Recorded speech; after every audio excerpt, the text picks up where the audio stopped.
As a late diagnosed autistic female adult and someone now who has 3 generations of autism in their family to kind of look at and compare, I heard something from another creator the other day that absolutely blew my mind. The creator was Paige Liel, but she was talking about how young girls, present with autism at early ages and different ways that that appears. And she said something that I have never heard anybody else say, but in retrospect, I'm like, she said they are colicky babies. I take that as inconsolable babies and that the doctors cannot find a reason for it. I myself was an inconsolable baby. It is exactly why I was raised by my grandparents. From a year old on, my mother could not take the constant crying. She even told me when I was a child the only way I would sleep was if they played the Pink Floyd Dark Side of the Moon album at full tilt and then had to run in and turn it down when money came on because the cash registers woke me up.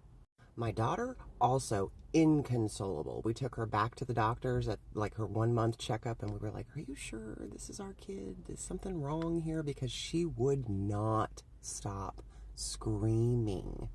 The only time she slept was in a swing, and that was in maybe 30-minute increments. Vestibular activation.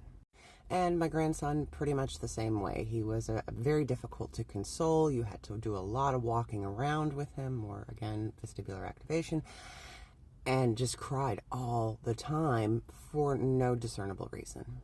So my question to you is, if you are autistic yourself or the parent of an autistic child, were you or your child an inconsolable baby? Because her reasoning made absolute sense. Being a baby is gross.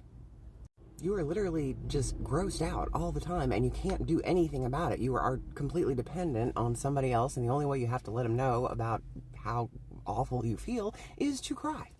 You're wet, it's gross, you cry.